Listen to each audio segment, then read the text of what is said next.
Suicide is a huge problem in the United States. 50,000 people a year, give or take, die by suicide every year. And obviously those folks are affected, but also, it leaves countless others affected. Loved ones, family, friends, the people who are, left kind of trying to sort through the difficult feelings and times that come after someone dies by suicide.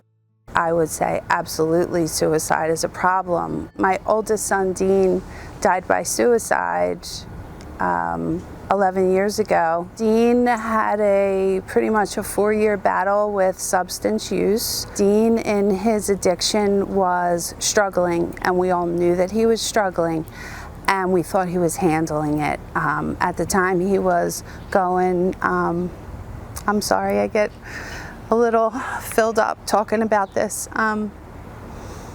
He was fighting hard. He was fighting his addiction very hard, and we thought he was okay.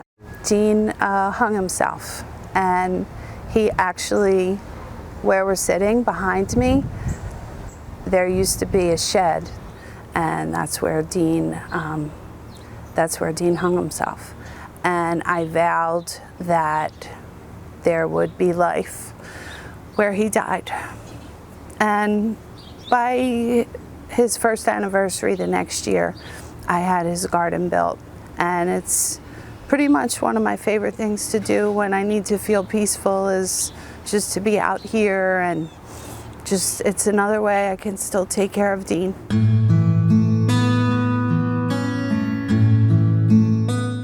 Absolutely. I think at the IAM we have to address it. We have to address the mental health crisis as a whole, and I think our suicide rates are indicative of the mental health crisis. I think that people are struggling.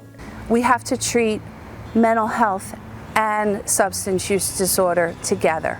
And again, by doing that, we will be preventing suicide. I write a column for a Philadelphia Row Home magazine. I also work with a nonprofit, Steps for Hope. We created a program where we go into the recovery homes and we do 8-week workshops, and we work with the men and women who are in early recovery and try to help them work on their emotional health. Again, we need to normalize people talking about their mental and emotional health, or this problem's never going to get better. All the evidence suggests that if you just ask someone, are you thinking about suicide? That's the most effective way to open up a real, honest conversation. I am extremely hopeful. I have seen a huge change in the willingness to have open conversations and talk about these things.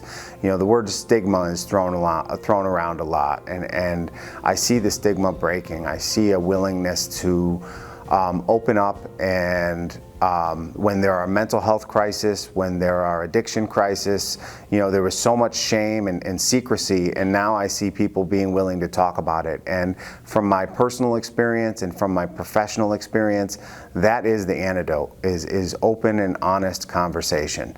When people are willing to be vulnerable and they feel that they can be that and they can open up to people around them, that's how these problems are solved. And so yes, I'm extremely hopeful.